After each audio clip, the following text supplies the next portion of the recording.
Hello, हामी चाहिँ फोटोसोटो खिचिसक्यो। बहिनीले रिल्सहरू बनाए अन्त हामी चाहिँ लागेको अब।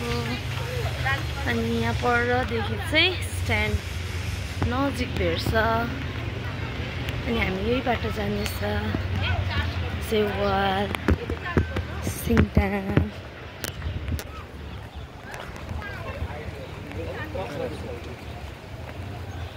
अब यहाँबाट हामी जानुपर्छ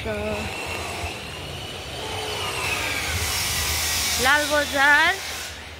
लालबजार भित्रै हाम्रो स्ट्यान्ड छ, माछा स्ट्यान्ड।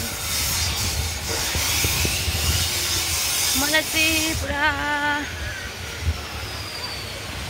मन पनि दुख्यो। आज हस्पिटल पुग्यो, काम भएन, धेरै दुःख पायौँ है।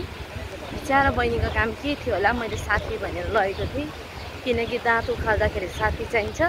अनि दाँत चाहिँ उखालिसकेको, मेरो फेरि दाँतको त्यो सानो सिजर छ, अनि त्यही भएर साथी लगेर गएको थिएँ। अब भोलि बोलाएको छ, फेरि भोलि पनि बहिनी नै लगेर जान्छु म।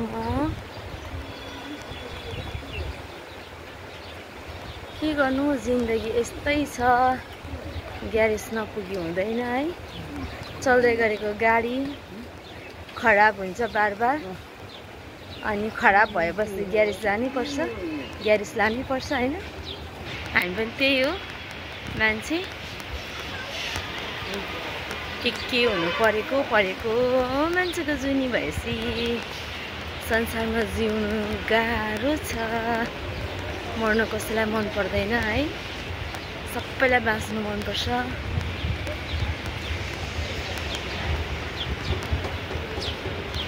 जिन्दगी यस्तै छ हजुर।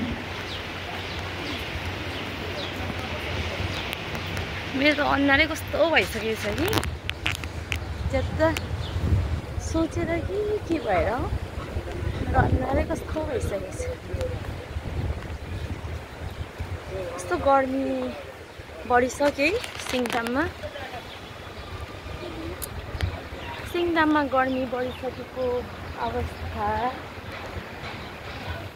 चिसो खाउँ भने हुँदैन, बहिनीले त खाँदा हुन्थ्यो, किनी पनि दिएको छुइनँ, सोधेको पनि छुइनँ है।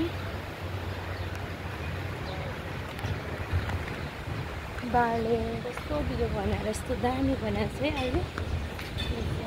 तपाईँको गोलीटाहरू पहिला यस्तो थिएन, दामी बनाएको छ गोलीटा।